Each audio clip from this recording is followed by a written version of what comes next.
Previously, I suggested that we procrastinate because we're stressed in some way. We feel that something must be done. We resist doing it. And the longer we resist, the more urgent it seems. When we feel that something is urgent, it means we are in stress response. Stress response means that, right or wrong, we feel the presence of a danger or imminent threat. Feeling this threat isn't something we can control. It's an automatic reaction that we have, and it happens every time we feel there is some kind of threat. If that's so, then what is it that feels threatening? Do you feel you may be emotionally hurt by something, rejected or judged or blamed? Do you feel your job may be threatened in some way? Do you doubt your ability to do a good job? Are you lacking the resources you need to do a good job and don't know how to get what you need? Do you feel like an impostor who will be found out at any moment?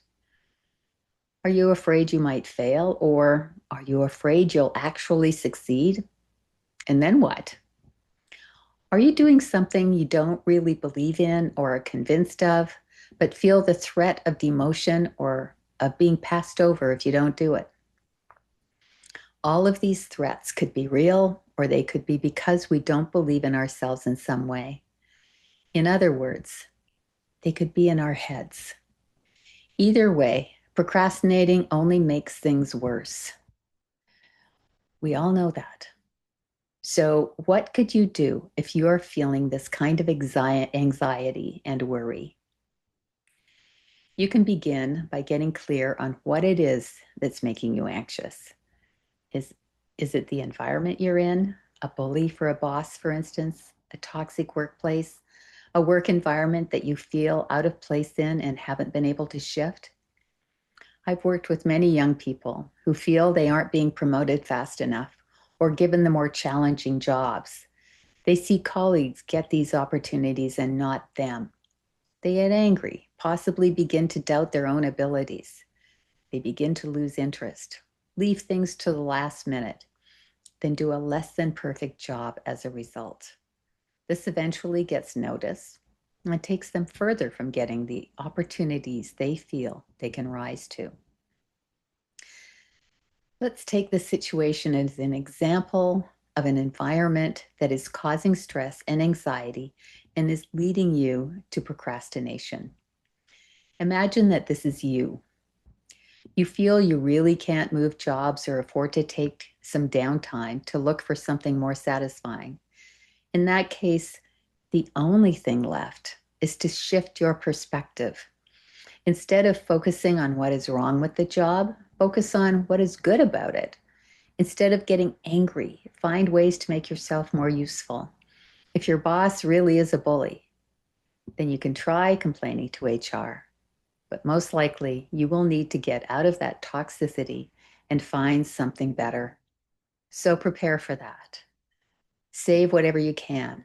Begin to look for something better, even if it's temporary. There really is no easy answer here, except to have faith in yourself that you can find something better, either where you're at or elsewhere. Above all, do not accept toxicity.